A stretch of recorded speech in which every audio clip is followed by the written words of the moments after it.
할렐루야. 디모데전서 성경 해석 시간에 오신 여러분을 예수님의 이름으로 축복하고 환영합니다. 오늘은 10번째 시간입니다. 디모데전서 4장 6절에서 16절 단락인데요. 관련되는 부분만 먼저 읽고 수업을 하겠습니다. 4장 6절에서 10절 그리고 16절입니다. 제가 읽겠습니다. 내가 이것으로 형제를 깨우치면 그리스도 예수의 좋은 일꾼이 되어 믿음의 말씀과 내가 따르는 좋은 교훈으로 양육을 받으리라. 망령되고 허탄한 신화를 버리고 경건에 이르도록 내 자신을 연단하라. 육체의 연단은 약간의 유익이 있으나 경건은 범사에 유익하니 금생과 내생에 약속이 있느니라. 미쁘다 이 말이여 모든 사람이 받을 만하도다. 이를 위하여 우리가 수고하고 힘쓰는 것은 우리 소망을 살아계신 하나님께 둠이니 곧 모든 사람 특히 믿는 자들의 구주시라. 내가 내 자신과 가르침을 살펴 이 일을 계속하라. 이것을 행함으로 내 자신과 내게 듣는 자를 구원하리라. 오늘 이런 본문을 가지고 바른 복음에서 분별력이 나오고 좋은 일꾼이 나옵니다. 이런 제목으로 수업을 진행하겠습니다. 오늘 본문 단락을 보시면 6절과 또 16절 그 외에도 여러 부분에 내가라는 표현이 나옵니다. 바울이 디모데를 내가 이렇게 부르는 것이지요. 이것을 보면 이 단락은 바울이 디모데에게 직접 권면하고 있는 그런 단락이구나, 그것을 알 수 있습니다. 디모데를 향한 권면이다. 이 점을 고려하게 되면 그런데 이해가 되지 않는 구절들이 이 단락에 나옵니다. 예를 들어서 6절을 보시면요, 디모데가 바른 교훈으로 형제들을 가르치게 되면 형제들이 아니라 디모데가 양육을 받는다, 그렇게 말합니다. 또 8절에 보시면 금생과 내생에 약속이 있느니라, 그렇게 말했죠. 이미 구원받은 디모데가 또 받는 이 생명의 약속이 무엇인지, 특히 칼빈주의자들이 보기에는 이것이 매우 모호한 구절입니다. 마지막으로 16절에 내 자신과 내게 듣는 자를 구원하리라, 그렇게 했는데요, 구원은 분명히 개별적으로 받는 것인데 디모데가 어떻게 듣는 자를 구원한다는 것인지 의문이 드는 표현입니다. 디모데전서 4장은 바울이 디모데에게 하고 있는 목회적인 권면이지요, 목회적으로 가치가 있는 중요한 단락입니다. 그런데 이 권면을 이해하기 위해서는 이러한 구절들을 정확하게 이해하는 것이 필요합니다. 그래서 오늘 강의에서는 이 구절들을 중심으로 어떻게 하면 좋은 일꾼이 될 수 있는가, 바울이 생각하는 목회적으로 좋은 일꾼, 주의 종이 되는 그 비결이 무엇인지, 그리고 그 비결은 단지 디모데에게만 적용되는 원리가 아니라 하나님께서 쓰시는 일꾼에게, 주의 종이 되는 또 성김과 사역의 위치에 있는 모든 사람들에게 적용할 수 있는 원리이기 때문에 그 가치가 있습니다. 그래서 오늘은 이것을 중심으로 한번 설명을 해보길 원합니다. 첫 번째로, 좋은 일꾼은 바른 복음과 바른 교훈에서 나옵니다. 6절을 다시 읽겠습니다. 내가 이것으로 형제를 깨우치면 그리스도 예수의 좋은 일꾼이 되어 믿음의 말씀과 내가 따르는 좋은 교훈으로 양육을 받으리라. 바울은 앞선 단락 1절에서 5절까지 거짓 교사들의 정체를 폭로하고 혼인과 음식물에 대한 그들의 거짓 교훈을 반박했습니다. 그리고 이제는 자신처럼 이렇게 거짓 교리를 분별하고 바른 교훈을, 바른 진리를 가르칠 수 있는 자가 되라고 디모데에게 권면하는 것입니다. 그런데 지금 바울이 디모데에게 성도들에게 이것을 가르쳐라, 이렇게 말하고 있는 진리가 있는데요, 그게 크게 두 가지입니다. 6절에 믿음의 말씀과 내가 따르는 좋은 교훈, 바로 믿음의 말씀과 좋은 교훈입니다. 이 중에 좋은 교훈은 의미를 파악하기가 쉽습니다. 이것은 디모데전서 곳곳에서 강조되고 있는 바른 교훈, 바른 진리, 그것과 같은 의미라고 보시면 됩니다. 반면에 믿음의 말씀은 정확하게 무엇을 가리키는 표현인지 해석이 필요합니다. 넘어갔는데요, 한번 6절 다시 띄워주시기 바랍니다.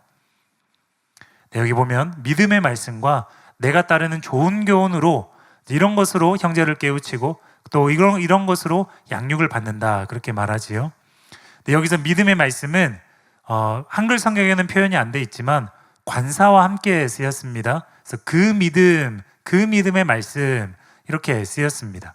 네, 이제 괜찮습니다.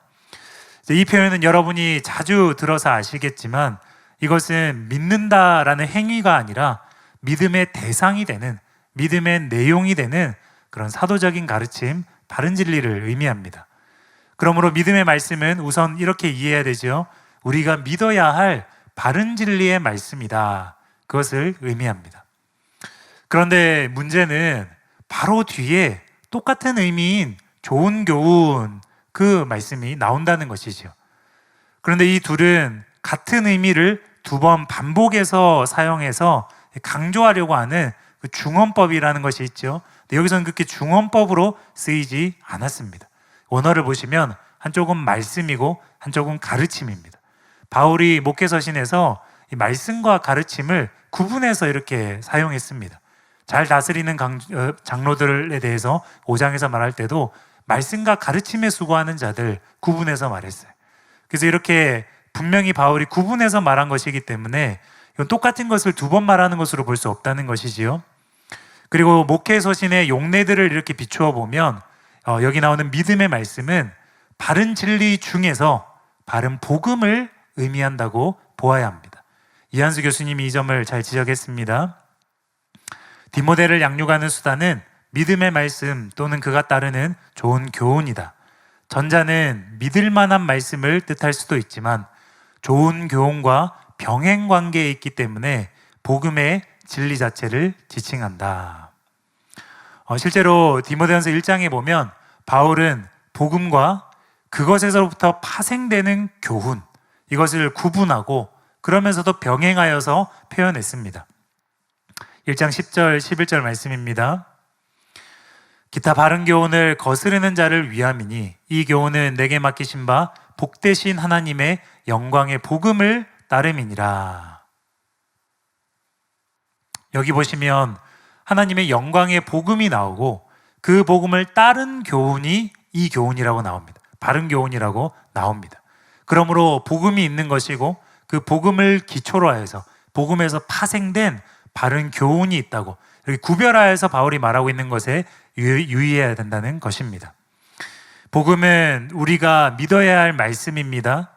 그리고 그에 기반한 가르침이 그것이나 교리가 바로 바른 교훈입니다. 또 본문과 매우 유사한 사상이 디모데후서 3장에 나오는데요. 거기에서도 복음과 교훈이 순차적으로 나옵니다. 디모데후서 3장 15절에서 16절 말씀입니다. 또 어려서부터 성경을 알았나니 성경은 능히 너로 하여금 그리스도 예수 안에 있는 믿음으로 말미암아 구원에 이르는 지혜가 있게 하느니라. 모든 성경은 하나님의 감동으로 된 것으로 교훈과 책망과 바르게 함과 의로 교육하기에 유익하니. 여기도 15절에 보면 바울은 먼저 성경이 구원에 이르는 지혜, 즉 복음을 알게 한다고 합니다. 그 다음에 성경이 교훈과 책망과 바르게 함과 의로 교육하기, 즉 바른 교훈을 알게 함으로 유익하다고 말합니다. 이처럼 복음이 먼저고 복음을 기초로 하여서 거기에서 바른 교훈이 나옵니다. 그러므로 이런 순서와 이런 관계에 유의하여서 본문의 믿음의 말씀과 좋은 교훈도 바른 복음과 그에서 파생된 바른 복음과 그에서 파생된 바른 교훈으로 보아야 한다는 것입니다. 또 본문의 믿음의 말씀이 복음을 뜻한다는 증거가 로마서에 분명하게 나옵니다. 로마서 10장 8절에서 10절입니다. 그러면 무엇을 말하느냐? 말씀이 내게 가까워 내 입에 있으며 내 마음에 있다 하였으니 곧 우리가 전파하는 믿음의 말씀이라. 내가 만일 내 입으로 예수를 주로 시인하며 또 하나님께서 그를 죽은 자 가운데서 살리신 것을 내 마음에 믿으면 구원을 받으리라. 사람이 마음으로 믿어 의에 이르고 입으로 시인하여 구원에 이르느니라. 여기 8절을 보시면 우리가 전파하는 믿음의 말씀이라고 나와 있습니다. 복음을 전파하는 것을 말하는 거죠. 그리고 9절 10절에 구원이라는 표현이 잘 나타나듯이 이 구절의 믿음의 말씀은 복음을 뜻합니다. 문맥을 더 넓혀서 보면 더 분명하게 이 구절이 믿음의 말씀이 복음이라는 것을 알 수 있습니다. 여기 문맥은 복음을 전파하여서 구원을 받게 한다. 지금 그 문맥이기 때문에 믿음의 말씀은 복음으로 보아야 합니다. 복음은 듣는 자에게 믿음을 불러일으키는 말씀이기 때문에 성경에서 이처럼 믿음의 말씀이라고 표현되었습니다. 본문 6절에서도 마찬가지로 이제 믿음의 말씀은 믿음을 불러일으키는 그런 메시지, 그런 진리, 즉 복음 진리를 뜻합니다. 그리고 좋은 교훈은 바른 교훈인데요, 이어지는 문맥을 보시면 경건에 대한 말씀이 쭉 나옵니다. 그러므로 바른 교훈 중에서 디모데전서 6장 3절처럼 더 구체적으로는 경건에 관한 교훈이라고 볼 수 있습니다. 이제 이런 관점에서 6절을 다시 한번 보겠습니다. 내가 이것으로 형제를 깨우치면 그리스도 예수의 좋은 일꾼이 되어 믿음의 말씀과 내가 따르는 좋은 교훈으로 양육을 받으리라. 그러면 여기서 의문이 들 수 있습니다. 바른 복음과 진리를 성도들에게 가르치면 성도들이 진리 안에서 양육을 받으리라 라고 해야 맞을 것인데, 바울은 그렇게 말하지 않습니다. 그러지 않고 내가 양육을 받으리라 그렇게 했습니다. 바울이 왜 이렇게 말했을까요? 그 정답은 성도들도 양육을 받고 디모데도 마찬가지로 바른 복음과 진리에 의해서 양육을 받는다, 그 뜻이라는 거예요. 현대인의 성경이 이런 의미를 잘 살려서 번역했습니다. 그대가 이런 교훈을 형제들에게 잘 가르치면 그리스도 예수님의 훌륭한 일꾼이 될 것이며 그대 자신도 믿음의 말씀과 그대가 따르는 선한 교훈으로 양육을 받게 될 것입니다. 먼저 성도들이 양육을 받는다는 부분은요, 깨우치면, 방금 또 현대인의 성경은 잘 가르치면 이 짧은 표현에 들어 있습니다.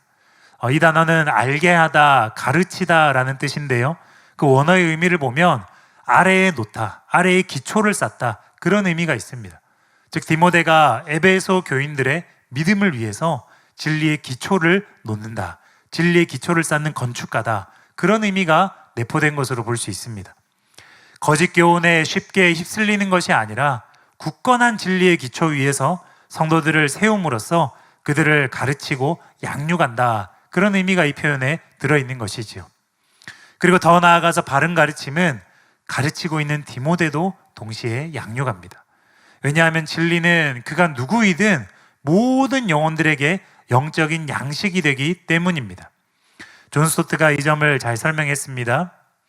더욱이 바울은 선한 일꾼을 만드는 것은 선한 가르침이라고 분명히 밝힌다. 그리고 이 일은 두 가지 방법으로 이루어진다. 곧 첫째는 사람들을 그러한 가르침으로 가르쳐야 하고, 둘째는 믿음의 말씀과 그가 쫓은 선한 교훈으로부터 그 자신부터 양육을 받는 것이다. 이것은 일반적인 원칙인 것 같다. 공적인 가르침의 사역 뒤에는 개인적인 연구를 위한 자기 훈련이 있다. 모든 뛰어난 교사는 언제나 학생으로 머물러 있는 법이다. 그들이 잘 가르치는 까닭은 먼저 자신이 잘 배우기 때문이다. 따라서 우리는 다른 사람을 진리로 잘 가르치려고 하기 전에 먼저 자신이 그것을 참으로 소화해야 한다. 또 옥스퍼드 주석도 이렇게 설명했습니다. 한편 교회의 목회자로서 바른 진리로 형제들을 깨우치면 그 결과로 디모데 자신 역시 하나님에 의해 양육을 받게 된다. 이런 사실은 가르침을 통해서 자기 자신이 더 많이 배우게 된다는 일반적 사실에도 부합한다. 또한 현재 분사형이 사용된 것은 양육을 받는 과정이 지속적인 과정임을 명확하게 드러낸다. 맞습니다. 6절에 내가 따르는 이라는 표현에 이런 의미가 분명하게 나타납니다. 그러니까 디모데는 예전부터 지금까지 계속 제자였다는 것입니다. 그것이 내가 따르는 이라는 표현에 들어있는 거예요. 바른 복음을 따르는 제자였고 바른 진리를 따르는 제자였습니다. 디모데가 어릴 때에는 할머니와 어머니로부터 이 진리를 배우면서 따라왔습니다. 또 바울을 만난 이후로는 바울을 통해서 복음과 진리를 듣게 되어서 더 깊이 양육을 받은 것입니다. 그리고 그 과정 중에서 부르심에 따라 디모데가 교사가 되고 사도가 되었지만 디모데의 정체성은 내가 따르는 이라는 표현이 나오듯이 진리로 가르침을 받는 제자라는 것입니다. 과거에도 지금도 그리고 앞으로도 진리를 따르는 제자, 이것이 디모데의 정체성이라는 것입니다. 그래서 이런 논의들을 잘 반영하여서 하워드 마샬이 이 구절을 개인적으로 이렇게 번역했습니다. 내가 그들에게 이 건전한 가르침을 준다면 내가 그리스도 예수의 좋은 종이며 내가 믿음과 좋은 교훈의 양육을 받고 있다는 것을 보여주는 것이다. 디모데가 과거로부터 지금까지 계속 복음과 진리로 양육을 받아왔기 때문에 그런 것이 자연스럽게 가르침을 통해서 이렇게 드러난다는 거예요. 성도들을 가르칠 때 바른 것을 가르치게 되고, 또한 본인도 계속 그 가르침으로 양육받고 있는 이 모든 것을 통하여서 이 사람은 진리를 좇는 사람이다, 또 하나님으로부터 말씀으로 양육받고 있는 사람이다, 그런 점들을 잘 보여줄 수 있다는 것입니다. 한편 바른 복음이 디모데를 양육한다, 바른 복음이 신자를 양육한다, 그 말의 구체적인 의미가 무엇일까요? 그것은 디모데가 구원을 받았지만 여전히 복음 진리 안에 거해야 한다는 의미입니다. 즉 디모데는 회개의 메시지에 계속 거해야 됩니다. 이것은 그가 구원받았다 하더라도 죄를 짓지 않고 죄와 피 흘리기까지 계속 싸워야 함을 의미합니다. 또 이것은 디모데가 천국 복음 안에 거해야 한다는 것입니다. 예수님을 임금으로 모시고 순종하며 살아야 한다는 의미입니다. 바로 이러한 것이 대표적으로 복음이 디모데를 양육한다는 그 구체적인 의미입니다. 또 디모데는 경건에 이르는 교훈으로 양육되어야 합니다. 예수님께서도 행하며 가르치는 자가 큰 자라고 말씀하셨습니다. 그래서 디모데는 먼저 그가 전하는 바른 교훈을 실천하면서, 경건에 이르는 교훈들을 실천하면서 성도들을 가르쳐야 합니다. 경건하게 사는 자만 예수님께서 보시기에 좋은 일꾼으로 인정받으며 사명을 감당할 수 있기 때문입니다. 이한수 교수님은 이렇게 설명했습니다. 좋은이란 형용사는 일꾼도 수식하고 교훈도 수식한다. 이것은 좋은 일꾼은 좋은 교훈의 기초에서 사역하는 자라는 것을 뜻하고, 그런 사역자만이 예수 그리스도의 종이라고 할 수 있다. 그러므로 결국 이 구절이 보여주는 것은 디모데가 바른 복음과 진리를 가르쳐야 한다, 이것이기 때문에 바른 진리가 참된 신자를 만든다는 것입니다. 또 이 구절에서 디모데 또한 바른 복음과 진리로 양육받아야 한다라고 했기 때문에 결국은 바른 진리가 참된 목사, 참된 주의 종을 만든다는 그 의미가 되는 것입니다. 바른 진리가 참된 신학교의 역할을 하는 것입니다. 바른 진리가 참된 교회와 기독교와 주의 종들을 만드는 것임을 그러면 여러분 믿으시기 바랍니다. 이상 나눈 것이 6절에 대한 기본적인 해석입니다. 그런데 여러분 6절을 보시면요, 바울이 이 믿음의 말씀을 먼저 말하고 그 다음에 좋은 교훈을 말했다는 것입니다.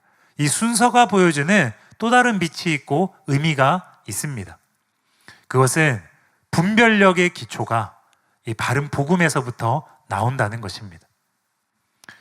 여러분, 왜냐하면 이 본문의 문맥은 그냥 말씀을 가르치는 문맥이 아닙니다. 본문의 문맥은 거짓 교사들의 그 거짓 교훈을 분별하고 그런 것을 배격하고, 그것이 아니라 바른 복음과 진리를 성도들에게 가르쳐야 된다. 그래서 주의 종에게 분별력이 필요하다, 이 문맥이기 때문에 이 순서가 의미가 있다는 것입니다. 지금 거짓 교사들이 혼인과 음식물에 관한 거짓 교훈을 에베소 교회에 가르치고 있습니다. 또 망령되고 허탄한 신화가 교회 가운데 유통되고 있습니다. 이런 거짓 교훈이 아니라 믿음의 말씀과 좋은 교훈으로 가르치라고 지금 말하고 있기 때문에 이것은 단지 이런 것을 가르쳐야 된다, 그것을 넘어서서 이런 것을 가르치는 것이 분별력이 있는 것이다, 같이 그것을 의미한다는 거예요. 그런데 순서를 보시면 복음이 먼저 나오고 그 다음에 바른 교훈이 나온다는 것입니다. 그것은 바른 진리를 분별함에 있어서도 바른 복음을 분별하는 것이, 바른 복음을 정립하는 것이 먼저라는 것입니다. 단지 우열의 우선순위의 문제가 아니라 이 바른 복음을 분별하고 정립하는 것이 사실은 80%, 90% 이상 결정적으로 중요한, 그래서 여기에서부터 거의 대부분의 분별력이 나오는 그렇게 중요한 것이라는 것입니다. 복음을 분별하는 것이 먼저이고 그에 따라 다른 교훈들도, 다른 진리들도 분별해야 함을 의미하는 것입니다. 동일한 순서가 디모데후서 3장에도 나옵니다. 아까 인용한 그 3장 15절 16절을 보시면 거기서도 바울은 성경이 먼저 구원에 이르는 지혜를 가르쳐준다, 구원론을 가르쳐준다, 복음을 가르쳐준다, 그리고 나아가서 교훈과 책망과 바르게 함과 의로 교육하기를 가르쳐준다, 그렇게 말합니다. 성경으로 복음을 깨닫는 것이 먼저이고 바른 교훈이 다음이라는 것입니다. 그러므로 이 순서가 보여주는 것은 분별력의 기초는 바른 복음에서 나온다, 이것입니다. 복음을 바르게 깨달아 성경적인 구원론을 갖추는 것은 성경 해석의 바른 틀, 큰 틀을 갖추는 것과 같습니다. 이것을 기초로 하여서 각 구절들을 해석해 나가야 오류가 발생하지 않습니다. 그러므로 예수 그리스도의 좋은 일꾼이 되려면 다른 어떤 지엽적인 진리들을 바르게 깨닫는 것보다 복음을 바르게 깨달아 아는 것이 7배나 중요하다는 것입니다. 실제로 사단의 미혹은 구원론에 집중되어 있습니다. 가장 그 영혼에 중요한 이 구원론을 무너뜨리면 강론에 해당하는, 지엽적인 부분들에 해당하는 진리는 얼마든지 왜곡할 수 있기 때문입니다. 그리고 이 일은 에베소 교회에서만 일어난 일이 아닙니다. 오늘날에도 수없이 반복되고 있습니다. 실제로 지금 우리가 다루고 있는 이 디모데전서 4장만 해도 칼빈주의자들은 여러 구절의 의미를 왜곡하고 해석합니다. 그들은 잘못된 구원론에 기초하여서 해석하기 때문에 수많은 오류들을 낳습니다. 그리고 그 대표적인 예가 본문의 10절이라고 할 수 있습니다. 이를 위하여 우리가 수고하고 힘쓰는 것은 우리의 소망을 살아계신 하나님께 두미니 곧 모든 사람, 특히 믿는 자들의 구주시라. 이 구절에 분명히 바울은 모든 사람이라고 말했지만 그들은 이 구절에 모든 사람을 모든 신자로 해석합니다. 네, 다시 띄워주시고요. 또 바울은 특히라고 강조했지만 그 강조를 무시하고 특히를 곧이라고 해석합니다. 그래서 기어코 이 구절을 모든 사람, 특히 믿는 자들, 이것이 아니라 모든 사람 곧 믿는 자들, 이렇게 해석을 한다는 것입니다. 이 구절을 이렇게 해석해야만 하나님은 믿기로 예정된 모든 사람들, 그러니까 신자들만의 구주시다, 이 뜻이 되기 때문입니다. 그리고 그 신자들은 하나님 절대 주권으로 예정한 것이고 하나님 예정하서 선택받은 그 신자들은 한 번 구원은 영원한 구원이고 절대로 버림받지 않는다라는 그런 교리들을 펼쳐나가기 위해서 이런 의미들을 이제 왜곡한다는 것입니다. 또 다른 예로 8절을 들 수 있습니다. 디모데전서 4장 8절에요. 육체의 연단은 약간의 유익이 있으나 경건은 범사에 유익하니 금생과 내생에 약속이 있느니라. 이대지에서 다루겠지만 만약 이 구절 하반부에 금생과 내생에 약속이 있느니라, 이것을 영생의 약속으로 보게 되면 경건하게 살아야만 최종 구원을 받는다, 그런 의미가 됩니다. 즉 한 번 구원이 영원한 구원이 아니라는 것입니다. 구원받아도 경건하게 살아야만 내생의 약속을 받을 수 있다. 그것이 만약에 최종 구원이라는 뜻이라면 그것이라면 한 번 구원이 영원한 구원이 아니라는 게 되지요. 그래서 칼빈주의자들은 그렇게 해석을 하지 않거나 또 이 구절의 해석을 다루지 않고 그냥 넘어가 버립니다. 또 16절도 마찬가지입니다. 내가 내 자신과 가르침을 살펴 이 일을 계속하라. 이것을 행함으로 내 자신과 내게 듣는 자를 구원하리라. 여기 보십시오. 여기 구원하리라. 분명히 바울은 구원이라고 표현을 했는데 이 구원을 종말론적인 구원, 최종 구원으로 이해하게 되면 이미 구원받은 디모데이지만 자신을 계속 살펴야만 최종 구원을 받는다, 그런 의미가 되지요. 근데 한 번 구원이 영원한 구원이면 이렇게 보면 안 되는 거잖아요. 그래서 학자들은 이 구절의 구원이라는 단어를 변형합니다. 또 마찬가지로 이 문제를 다루지 않고 넘어갑니다. 디모데전서 4장 한 장만 보아도 이렇게 문제가 되는 부분들이 많습니다. 구원론을 바르게 정립하지 못하면 이처럼 관련된 많은 구절들의 해석에 오류가 생기게 됩니다. 그래서 분별력의 기초가 구원론이라는 것은 굉장히 실제적인 해석의 어떤 방법론을 말하는 것입니다. 그래서 바울은 디모데에게 먼저 믿음의 말씀을 쫓으라, 믿음의 말씀을 붙잡으라, 그렇게 말하는 것입니다. 그래서 바른 복음 위에 서서 그것을 기초로 진리를 분별해 나가고 바른 진리를 가르치라는 것입니다. 디모데후서 2장 15절입니다. 너는 진리의 말씀을 옳게 분별하여 부끄러울 것이 없는 일꾼으로 인정된 자로 자신을 하나님 앞에 드리기를 힘쓰라. 디모데가 이렇게 복음과 진리를 분별해 나갈 때 먼저는 그 자신이 진리로 바로 세워지게 될 것입니다. 그리고 나아가서 성도들이 바른 가르침을 통해서 거짓 교사들의 미혹에서 벗어나고 그리고 양질의 말씀으로 양육을 받게 될 것입니다. 그리고 그런 자만이 예수 그리스도의 좋은 일꾼으로 인정되는 그것을 믿으시기 바랍니다. 이제 두 번째입니다. 좋은 일꾼은 바른 삶을 통해서 만들어집니다. 경건은 목회소신의 중요 주제로서 바른 삶을 의미합니다. 다음 구절에 그것이 잘 나타납니다. 디모데후서 3장 12절입니다. 무릇 그리스도 예수 안에서 경건하게 살고자 하는 자는 박해를 받으리라. 또 디도서 2장 12절에요.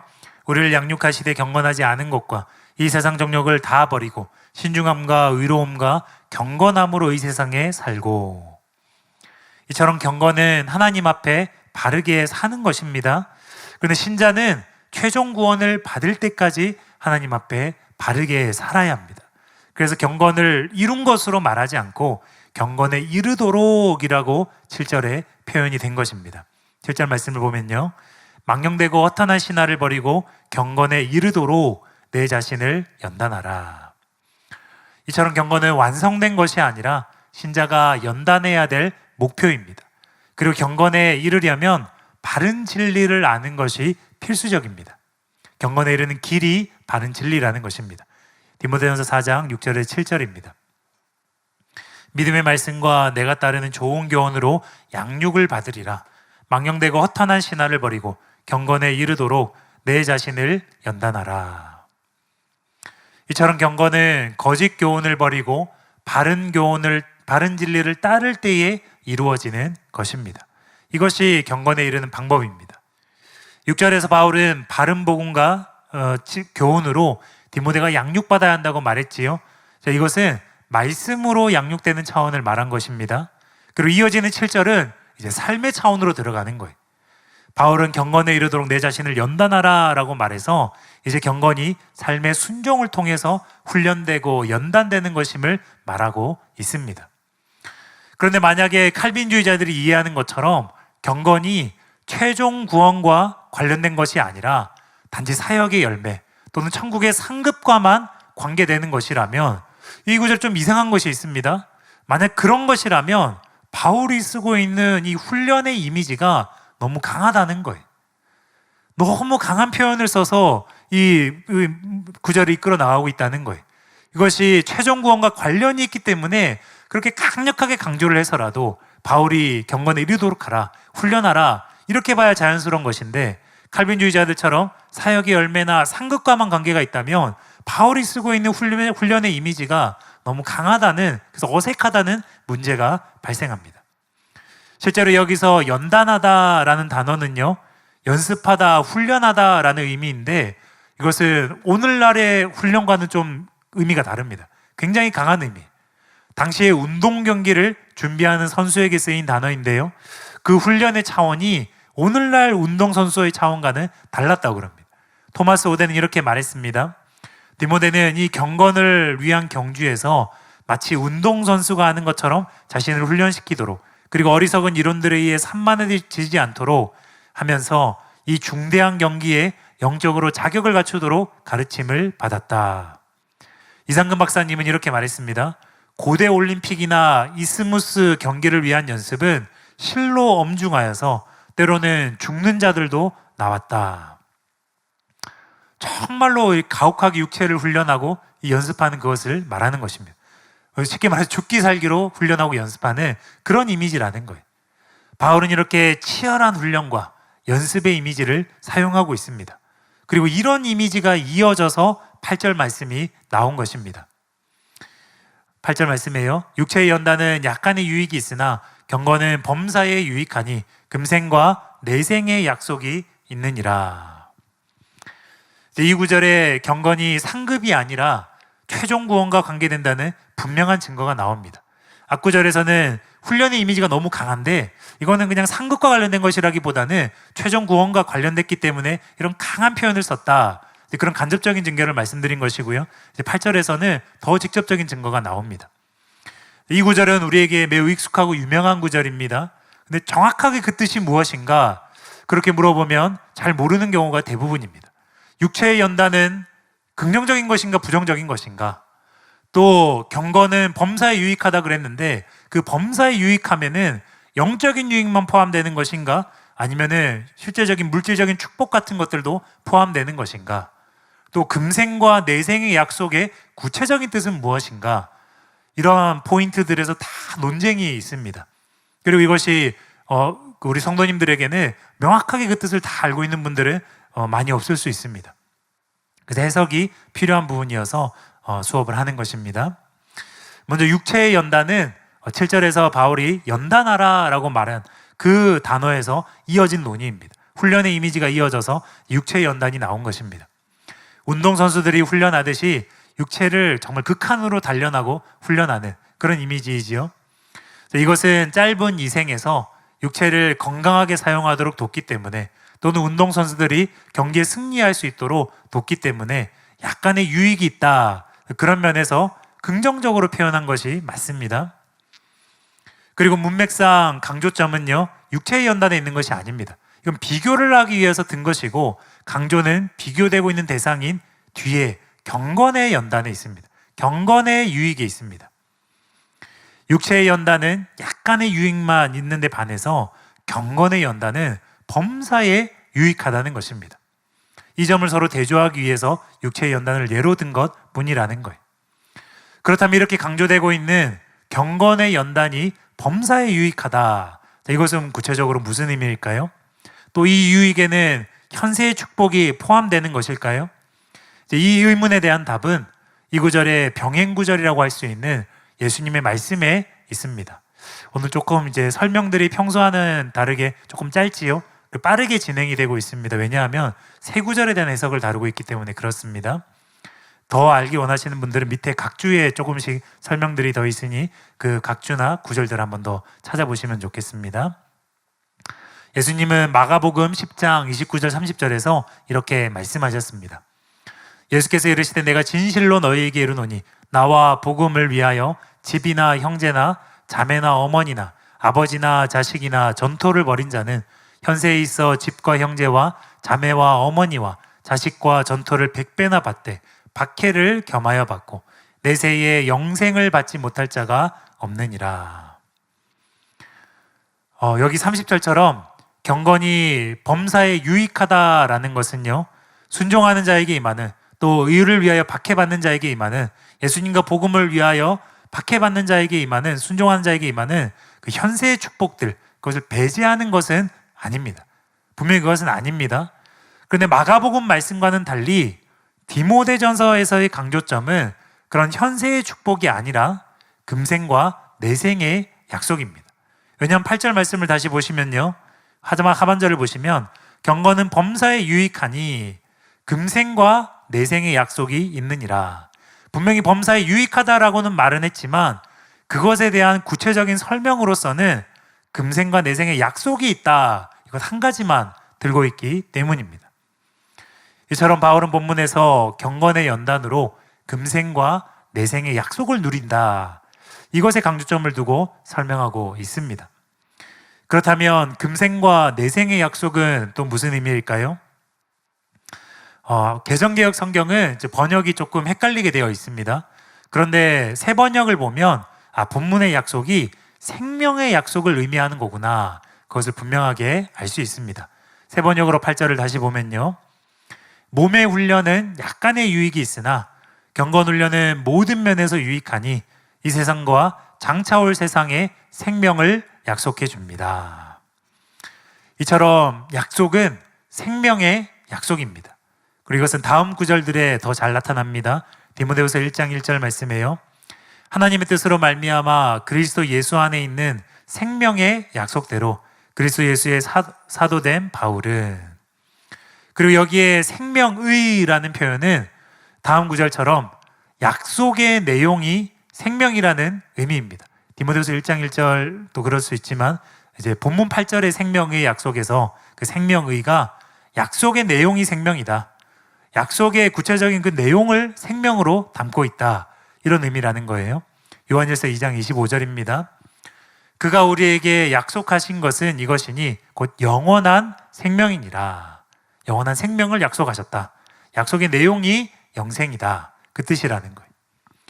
요한일서 말씀처럼 본문에서도 생명의 약속은 생명을 내용으로 하는 약속, 쉽게 말해서 영생을 의미합니다. 그래서 금생과 내생의 약속이 무슨 의미입니까? 지금도 영생을 누리고 오는 세상에서도 영생을 누리는 그 약속을 말하는 거예요. 영생이 지금 이 세상에서도 보장된다, 약속된다. 장차 올 세상에서도 보장된다. 그것을 말하는 것입니다. 그런데 개정개혁은 금생과 내생의 약속이 있느니라 이러면 지금 세상과 오는 세상에 일종의 약속이 있나 보다, 단지 그렇게 이해하기 쉽다는 거예요. 영생이라는 의미를 죽이는 번역이 된다는 거예요. 생명이라는 의미가 죽이는 그런 번역이 된다는 것입니다. 이것은 바람직하지 않습니다. 생명이라는 의미를 살리고 영생이라는 의미를 살려서 새 번역처럼 번역하는 것이 좋습니다. 그러므로 정리하자면요, 경건을 연단해야 지금 이 세상에서도 영생을 누리고, 경건을 계속 연단해야 내세에서도 영생을 누린다, 실현된다. 그것을 의미한다는 거예요. 이한수 교수님이 이 점을 잘 설명했습니다. 금생과 내생이라는 말은 영생이 단지 오는 세상에서만 주어질 약속도 아니고, 그렇다고 순전히 현 세상에서 주어지는 약속도 아니라는 것을 시사해 준다. 여기 생명은 구원의 현재적이고 미래적인 차원을 다 포함한다. 본문은 영생의 현재적인 차원과 미래적인 차원을 말한 것이라고 할 수 있다. 또 필립 타우너도 이렇게 설명했습니다. 이 가치는 영생의 관점에서 설명됩니다. 현생과 내생 모두에 대한 약속을 지킨다. 생명의 약속이라는 문구는 이 생명을 하나님의 구원의 언약과 구체적으로 관련된 것으로 확인하면서 거의 기술적으로 사용된다. 실제로 성경에 이 생명 또는 약속 이런 단어들이 구원과 관련된 하나님의 약속, 새 언약과 관련된 그런 하나님의 약속, 그것으로 많이 표현이 된다는 것입니다. 거의 기술적인 단어라는 거예요. 실제로 이 영생 중에서 이 땅에서 누리는 영생, 구원은요, 이미의 영생은요, 회개하고 믿는 자에게 주어집니다. 1장에 그것이 나오는데요, 디모데후서 1장 16절입니다. 그러나 내가 긍휼을 입은 까닭은 예수 그리스도께서 내게 먼저 일체의 오래 참으심을 보이사 후에 주를 믿어 영생 얻는 자들에게 본이 되게 하려 하심이라. 그리고 아직의 영생, 즉 최종 구원, 그것은 본문처럼 경건을 연단하는 자, 말씀에 끝까지 순종하는 자, 그런 자가 받습니다. 마가복음 9장 45절입니다. 만일 내 발이 너를 범죄하게 하거든 찍어버리라. 다리 저는 자로 영생에 들어가는 것이 두 발을 가지고 지옥에 던져지는 것보다 나으니라. 예수님이 말씀을 보시면요, 내 발이 너를 범죄하게 하거든 찍어버리라. 이것은 회개를 말하는 것이지요. 말씀에 순종하는 것을 내포하는 의미지요. 그렇게 하고 영생에 들어가야 된다. 그런 말씀이기 때문에 이제 아직의 구원은요, 어떻게 해야 됩니까? 말씀에 순종해야만 받는 것입니다. 계속 경건하게 살아야만 받는 것입니다. 회개하고 순종하는 자에게만 이것이 주어지는 것이기 때문에 발을 찍어버려서라도 영생에 들어가기를 원하라는 것입니다. 디모데후서 4장 8절에도요, 육체의 연단은 약간의 유익이 있으나 경건은 범사에 유익하니 금생과 내생의 약속이 있느니라. 이제 이 구절의 의미가 선명하게 들어오시지요. 육체를 연단하듯이 치열하게 경건을 연단해야 합니다. 그런데 육체의 연단은 그렇게 힘들게 연단해도 약간의 유익밖에 없는데, 경건은 범사에 유익한 것인데, 그 대표적인 유익이 바로 이 땅에서도 구원을 누리고 오는 내세에서도 영생을 누리게 하는 그 엄청난 유익이 있다는 것입니다. 본문과 이런 거의 유사한 사상이 디도서에 나옵니다. 이제 한 가지만 이렇게 더 설명을 드리겠습니다. 디도서 1장 1절 2절 말씀과 본문 말씀을 한번 비교해서 보시겠습니다. 이제 디도서 1장 2절에서 보시면 하나님께서 약속하신 것은 영생의 소망이다. 또 이 영생은 하나님께서 영원 전부터 약속한 것이다. 2절에 그것이 나오지요. 순서를 보시면 1절에 믿음이 먼저 나오고 그 다음에 경건함에 속한 진리의 지식이 나오지요. 경건에 이르는 교훈이지요. 그 다음에 영생의 소망이 나옵니다. 믿는 자가 경건에 이르는 지식을 따라서 경건하게 살고 그리고 영생의 소망을 누리게 된다. 그 순서도 어느 정도 의미한 것으로 볼 수 있겠습니다. 또 디모데전서 4장 8절에서도 믿는 자들에게 좋은 교훈, 즉 경건에 이르는 교훈으로 양육을 받아야 되고 또 경건을 연단하면 금생과 내생의 약속이 있다. 그렇게 순서대로 나온다는 것이지요. 이 두 구절이 내용상, 의미상 통한다는 것입니다. 네, 이제 괜찮습니다.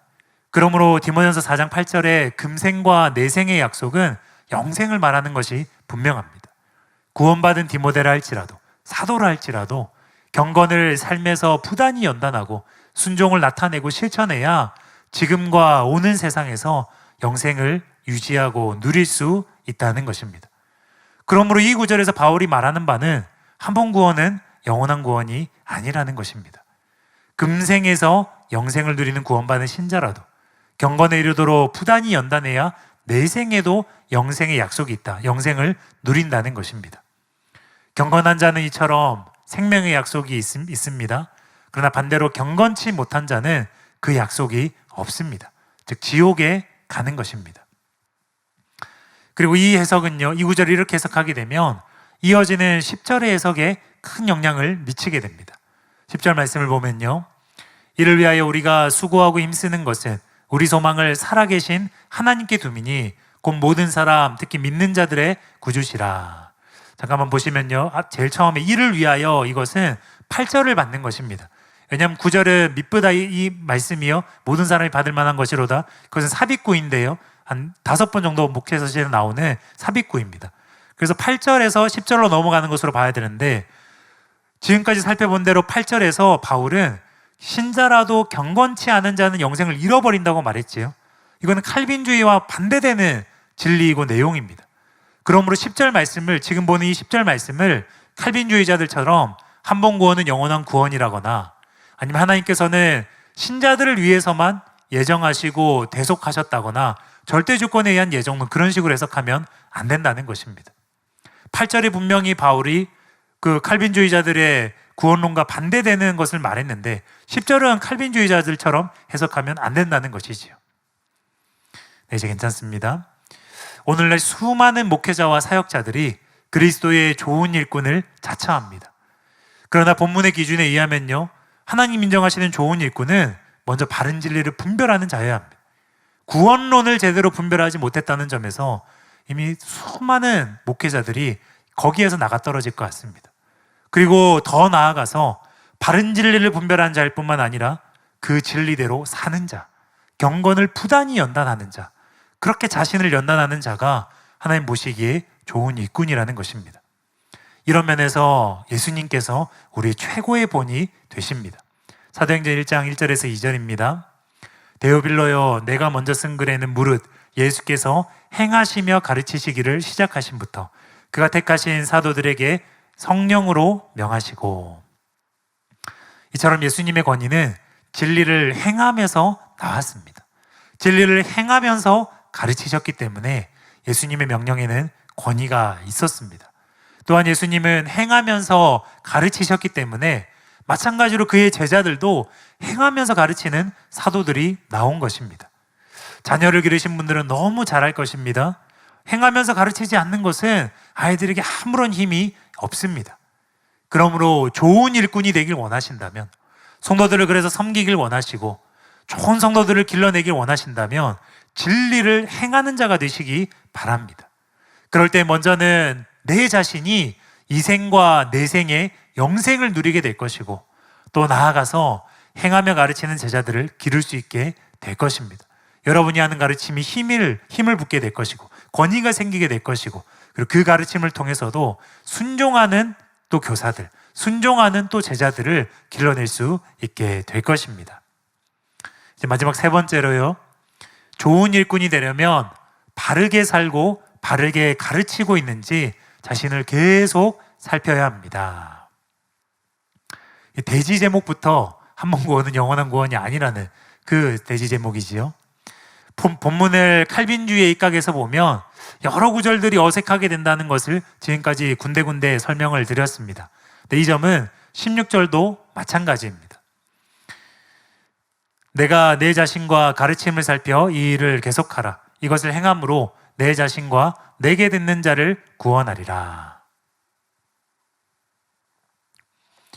오늘 수업은 바른 복음을 분별하는 것이 너무 중요하다. 왜냐하면 바른 복음에서 파생하여서 바른 진리들이 나오고 바른 구원론과 복음을 가지고 있어야만 진리들을 분별하고 해석할 수 있는 그런 틀과 실력이 나오기 때문에 그것을 갖추어야만 좋은 일꾼이 될 수 있기 때문에 바른 복음에서 바른 진리를 분별할 수 있는 분별력이 나오고 그 분별력을 갖춰야만 좋은 일꾼이 되고 또 그런 일꾼들은 이제 계속 이것이 진짜 진리이기 때문에 경건하게 그 진리에 순종하는 삶으로 계속 자신을 연단해서 점점 좋은 일꾼으로 구별되어서 세워진다. 그런 말씀을 드리고 있고 반면에 칼빈주의자들은 이런 중요한 진리들을 다 무너뜨린 해석들을 곳곳에서 하고 있다는 것을 설명을 드리고 있는 것입니다. 그들은 이런 바른 복음을 분별하지 못했기 때문에 4장의 여러 구절에서 해석들이 오류가 생기고 무너지고 있다는 것을 실제적인 예를 들면서 지금 설명을 드리고 있는 것입니다. 한 번 구원이 영원한 구원이라면 방금 읽은 16절 말씀에 자신과 가르침을 살피는 것, 그것은 필요하다고는 말할 수 있지만 그것이 그의 최종 구원에 영향을 줘서는 안 됩니다. 단지 디모데의 사역의 열매, 상급에만 영향을 미쳐야 합니다. 그런데 바울은 디모데에게 이것을 행함으로 내 자신을 구원하리라. 분명히 구원이라는 단어를 썼습니다. 이것만 보아도 한 번 구원은 영원한 구원이 아닙니다. 한편 칼빈주의자들은 이런 난점을 피하기 위해서 이 구원이라는 단어의 의미를 변형합니다. 이 구원을 영혼 구원이 아니라 성도들과 디모데가 거짓 교훈으로부터 안전하게 되는 걸 말하는 거다. 안전을 의미하는 단어다. 그렇게 해석합니다. 윌리엄 바운스가 이렇게 설명했습니다. 이 구절의 난해한 문제는 소세이스, 구원하리라 이 단어의 의미이다.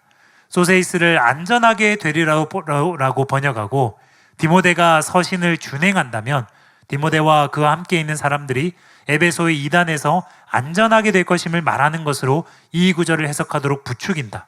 하지만 바울이 안전하게 되다를 의미할 때는 그는 소재인이 아니라 루에스다이를 사용한다. 칼빈주의자들에게는 이 구절이 이래서 난해하다는 거예요. 그런데 이 구절을 최종 구원으로 보게 되면 전혀 난해하지도 않고 그냥 그 바울의 단어의 의미를 그대로 쓸 수 있다는 것입니다. 옳은 지적입니다.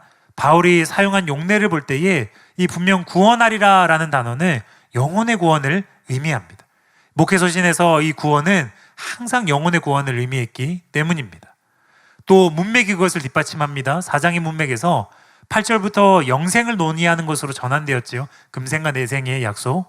또 10절에서 하나님은 구주시라고 선언이 되었지요. 구원자시라고요. 그러면서 11절부터 15절은 디모데가 성도들에게 이것들을 가르치고 이것들을 위해서 삶에서 본이 될 것을 권면하고 있는 거예요. 그러므로 주제가 전환된 것이 아니라 심화되고 있는 것으로 보아야 합니다. 따라서 16절에 구원하리라는 영혼 구원을 의미하는 것으로 봐야 합니다. 더 나아가서 이것은 종말론적인 최종 구원을 의미하는 것입니다.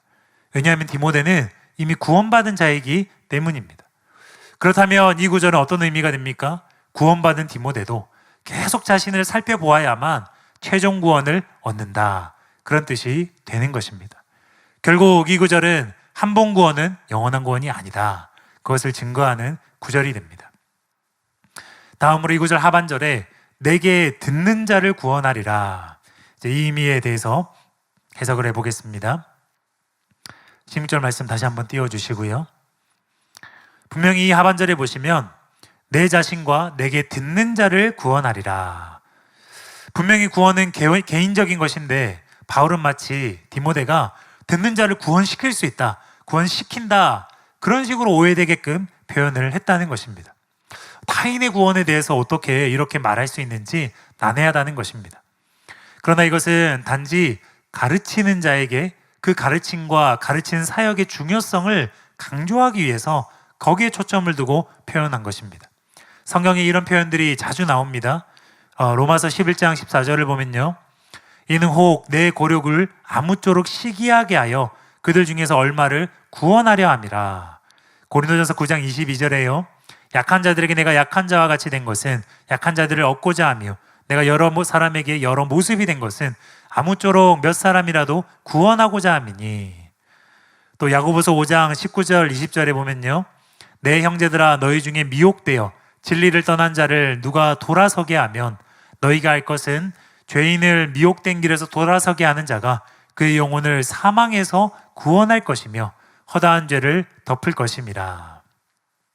반대로 잘못된 가르침은 영혼을 망하게 한다고도 나옵니다. 디모데후서 2장 14절입니다. 너는 그들로 이 일을 기억하게 하여 말다툼을 하지 말라고 하나님 앞에서 엄히 명하라. 이는 유익이 하나도 없고 도리어 듣는 자들을 망하게 함이라. 이런 표현들은 듣는 자들의 책임을 면제시키는 표현이 아닙니다. 가르침을 잘하면 듣는 자들과 상관없이 저절로 구원받게 되고, 안 좋은 가르침을 전하면 듣는 자들과 상관없이 그들이 또 망하게 되고, 그런 표현이 아니라는 거예요. 바른 복음을 전하는 자가 있어야 듣고 구원받는 자가 있다는 것, 그것을 강조하기 위해서 교사들이 바른 가르침을 가르쳐야 한다는 것을 강조하기 위해서 표현하는 것입니다. 옥스퍼드 주석이 이렇게 잘 설명했습니다. 한편 여기서 주목할 대목은 내게 듣는 자를 구원할 것이라는 사실이다. 구원은 오직 하나님 한 분과 그의 독생자 예수 그리스도를 통해서만 가능하다. 이것은 불변의 진리이다. 그럼에도 불구하고 이 놀라운 진리는 그 진리를 전하는 자들이 존재함으로 가능하다. 그래서 신약 성경은 복음을 전하는 자들과 궁극적인 구원을 연결시켜 기록하고 있는 것이다. 바로 그런 의미에서 바울은 그런즉 저희가 믿지 아니하는 일을 어찌 부르리요? 듣지도 못한 일을 어찌 믿으리요? 전파하는 자가 없이 어찌 들으리요? 라고 언급했던 것이다. 확실히 하나님께서는 복음을 전하는 자들을 구원의 도구로 사용하신다. 그러므로 여기서 피력된 바울의 구원과는 결코 그 자신의 신학적 일관성에 저촉되지 않는다. 오히려 하나님의 놀라운 구원이 인간의 인내와 수고를 통해서 성취된다. 더 나아가서 윌리엄 바운스는 여기 듣는 자들이라고 할 때 듣는 이라는 용어에 주목해서 이렇게 추가 설명했습니다. 아쿠온타스 듣는 이 단어는 단순히 감각의 인식만이 아니라 듣는 자에 대한 반응과 순종의 뉘앙스를 갖는다. 단순히 디모데의 가르침을 듣는 자가 아니라 그것을 실천하는 구원받는 자들이다. 옳습니다. 왜냐하면 문맥이 이것을 뒷받침하기 때문입니다. 바울이 16절에서는 상술하지 않았을 뿐이지만, 요약적으로 표현했을 뿐이지만, 디모데전서 4장에서 바울은 계속 바른 교훈에 순종하는 경건의 삶을 살아야 한다고 강조해왔기 때문입니다. 그러므로 이 구절에 내게 듣는 자를 구원하리라 라는 표현은요, 디모데의 바른 가르침을 듣고 순종하는 자들이 구원을 받을 것이다, 그것을 의미하는 것으로 보아야 합니다. 그러므로 이제 정리하겠습니다. 이 16절 말씀은 디모데가 경건한 삶과 바른 가르침을 계속 유지해야 함을 강조하는 구절입니다. 디모데는 스스로 구원할 수 없습니다. 자력 구원할 수 없습니다. 그러나 자기를 돌아보고 말씀에 순종하는 삶을 살아야, 그것을 강조하기 위해서 바울은 내 자신을 살펴 이 일을 계속하면 내 자신을 구원하리라, 그렇게 말했습니다. 자력 구원이 안 된다는 건 너무 쉽게 알 수 있지요. 내 자신을 구원하리라, 이것이 자력 구원을 의미하는 게 아니라는 것을 초점을 두게 되면, 내게 듣는 자를 구원하리라, 이것도 듣는 자와 상관없이 그를 구원시킨다, 이런 의미가 아니라는 것을 같이 할 수 있습니다. 또 디모데가 잘 가르친다 해서 듣는 모든 자를 구원할 수 없습니다. 그러나 바울은 바른 가르침의 중요성을 강조하기 위해서 가르침을 살펴라, 그 일을 계속해라, 그러면 내게 듣는 자를 구원할 것이다, 그렇게 말을 한 것입니다. 그러므로 중요한 것은 방심하지 않고 계속 자신을 살피는 것입니다. 계속 가르침을 살피는 것입니다. 경건을 부단히 연단해라고 앞구절에서 말씀했듯 여기서도 마찬가지로 자신과 가르침을 부단히 살피고 바르게 하라는 것입니다. 그럴 때 그 자신은 최종 구원을 받을 수 있고, 또 사람들에게 구원의 통로가 되는 좋은 교사, 좋은 일꾼이 될 수 있음을 믿으시기 바랍니다. 이제 결론을 말씀드리겠습니다. 바울이 쓰는 단어들은 우리에게 시사하는 바가 있습니다. 그것은 영적인 것에는 절대로 우연이 없다는 것입니다. 디모데후서 2장 15절 말씀을 보면요, 너는 진리의 말씀을 옳게 분별하며 부끄러울 것이 없는 일꾼으로 인정된 자로 자신을 하나님 앞에 드리기를 힘쓰라. 오늘 말씀에 의하면 바른 복음과 진리를 분별하는 것이 좋은 일꾼의 첫째 가는 덕목임을 우리가 배우게 됐는데요, 이 진리는 우연히 분별되지 않는다는 거예요. 힘쓰라라는 단어는 큰 목적을 위해서 열심히 노력하는 것을 의미합니다. 부단히 노력하고 하나님을 간절히 의지하는 마음을 쏟아내는 것, 그럴 때에 점차 진리가 분별되는 것이라는 겁니다. 또 디모데전서 4장 7절에요, 망령되고 허탄한 신화를 버리고 경건에 이르도록 내 자신을 연단하라. 아까 설명한 대로 여기 연단하라, 운동선수가 연단하는 것이지요. 운동선수는 그런데 우연히 발전하지 않습니다. 땀방울을 툭툭 흘리면서 끊임없는 훈련을 해야, 그 훈련이 쌓여야 기록을 경신하고 한계를 뛰어넘고 단축되는 것입니다. 그들은 기록을 단축하기 위한, 또한 경기에서 승리하기 위한 그 한 가지 목표에 집중하고 전념하는 거예요. 모든 것을 쏟아붓는 것입니다. 경건에 이르는 것도 마찬가지입니다. 경건에 이르기를 원하는 신자는 모든 것을 집중하여서 이 자세로 훈련해야 한다는 것입니다. 디모데전서 4장 16절에요, 내가 내 자신과 가르침을 살펴 이 일을 계속하라. 이 구절에 살펴라는 말은 주의하고 주목하는 것을 말합니다. 계속하라라는 것은 집요할 정도로 계속하다, 그것을 의미합니다. 방심하지 말고 주의하고 집요할 정도로 자신과 가르침을 살피는 일을 계속해야 된다는 것을 말하는 것입니다. 여러분 어떻습니까? 바울이 말하는 것은 영적인 것에는 우연이 없다는 거예요. 말씀 분별도 우연이 없고 진리를 순종하고 경건에 있어서 돌파되는 것에도 절대로 우연이 없다는 거예요. 거룩에 우연이 없고 경건에 우연이 없다는 것입니다. 그리고 계속 이것을 살피고 주의하고 주목하여 봐야만 변질되지 않을 수 있고 이탈하지 않을 수 있고 계속 바른 진리와 바른 삶 가운데 좋은 일꾼으로서 하나님께 쓰임받으면서 나아갈 수 있다는 것입니다. 그런데 여러분, 칼빈주의는 이 모든 자세와 이 모든 노력과 절제와 절치부심하는 이 모든 것에 잿물을 뿌리는 것과 같습니다. 한 번 구원은 영원한 구원이라는 것이에요. 하나님 절대 조건으로 예정하셨다는 것입니다. 그 진리를 믿는 사람에게서 어떻게 전심전력하는 것이 나오겠습니까? 꼭 제가 예를 든 이런 구절들이 아니더라도 디모데전서 4장은 마음가짐과 자세에 대한 정말 주옥 같은 표현들이 나옵니다. 전심전력하라, 전념하라, 계속하라. 한 번 구원은 영원한 구원이라고 믿는 사람이 전심전력하겠습니까? 전념하겠습니까? 주의하고 주목해서 살피겠습니까? 절치부심하고 전력을 다해서 훈련하고 경건을 연단하겠습니까? 절대로 그렇지 않는다는 거예요. 마음이 풀어질 수밖에 없고 변질될 수밖에 없고 그 결과 차츰차츰 퇴락하고 변질되어서 경건을 놓치고 최종 구원을 잃어버리는 방향으로 나아가기 쉽다는 것입니다.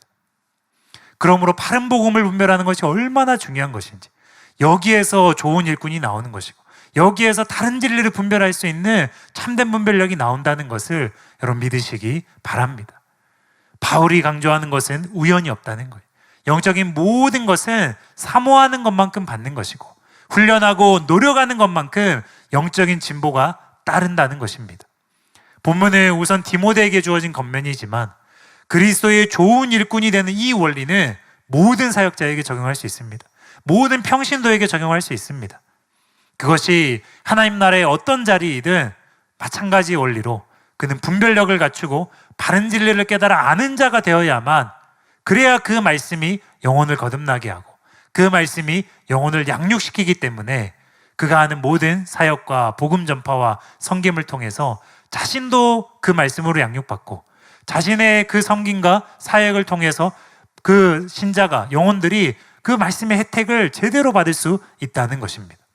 또한 좋은 일꾼은 삶이 받쳐주는 자입니다. 그래서 먼저는 자신부터 경건을 연단하여서 구원을 잃어버리지 않습니다. 그리고 이렇게 거룩하고 경건하며 그 말씀에 순종하는, 말씀과 일치하는 삶은 그의 말에 권위를 줍니다. 사람을 변화시키는 힘이 있습니다. 마지막으로 좋은 일꾼은 이렇게 진리를 분별하였다 하여서, 말씀에 순종하며 살고 있다 하여서 교만하여서 이루었다 생각하지 않고 늘 자신을 살피는 자입니다. 늘 자신의 사역을 살피는 자입니다. 그래서 정도에서 이탈하는 것이 아니라 다시 한번 진리 안으로, 다시 한번 성령 안으로 들어와서 섬기는 자가 좋은 일꾼입니다. 이 모든 것이 우연히 되는 것이 아니기 때문에 전심전력하고 전념하고 계속 행하는 자가 그리스도의 좋은 일꾼인 줄로 믿습니다. 여러분 모두 그런 자가 되셔서 부르심에 맞게 하나님께 귀하게 쓰임 받으시길 예수님의 이름으로 축복합니다. 준비한 강의는 여기까지입니다. 이제 기도하고 마치겠습니다. 은혜의 성령님 감사드립니다. 오늘도 귀한 시간을 허락하시고, 하나님 우리가 듣고 받고 깨달아 알고 있는 이 바른 복음이 얼마나 가치가 있는 것인지, 중요한 것인지 또 새로운 관점에서 알게 되었습니다. 복음을 바르게 분별하는 것이 구원에 직결되는 것이기 때문에 너무나 중요한 것임을 깨달았습니다. 그래서 우리가 성경을 읽을 때에 바른 복음을 분별할 수 있도록 주님 우리에게 지혜를 주시고 학자의 눈을 주시고 깨달아 알 수 있도록 우리의 눈을 열어 주시옵소서. 그리고 그런 바른 복음을 기본으로 하여서, 또 그런 바른 구원론을 기반으로 하여서 성경 각 구절들을 깨닫고 분별할 수 있도록 우리에게 지혜와 총명을 더하여 주시옵소서. 그 말씀을 영혼들에게 전함으로써 영혼들을 살찌게 하고 양육할 수 있는 좋은 일꾼들이 사랑하는 교회에서 우후죽순 일어나게 하여 주시옵소서. 하나님 또한 우리는 경건을 부단히 연단하며 이룬 것으로 여기지 않고 끝까지 경건에 이르도록 연단하는 그 마음가짐과 자세를 갖추게 하여 주시옵소서. 그래서 경건의 유익을 범사에 누리는 자, 무엇보다도 이 생에도 영생을 누리고 그리고 내세에도 영생을 누리는 큰 구원을 누리는, 구원을 잃어버리지 않는 자가 되게 하여 주시옵소서. 주님, 그리고 우리가 계속해서 자신을 살피고 가르침을 살핌으로써 변질되지 않고 이탈되지 않고 하나님 만나는 그날까지, 주님께서 부르시는 그날까지 나 자신도 구원을 받을 뿐만 아니라 바른 가르침을 통해서 영혼들을 살리는 자, 영혼들을 먹이는 자 되게 하여 주시옵소서. 그래서 예수 그리스도의 좋은 일꾼이 되어서 끝까지 주님께 귀하게 쓰임받다가 하나님 보시기에 착하고 충성된 종이 되어서 주님을 만나는 우리 모두가 되게 하여 주시옵소서. 그 은혜를 부어주시고 그 일을 위하여서 바른 복음과 진리를 더욱더 분명하게 깨닫는 은혜를 우리에게 부어 주시옵소서. 주님 감사드립니다. 예수님의 이름으로 기도드리옵나이다. 아멘. 수업을 들으시느라 수고하셨습니다. 감사합니다.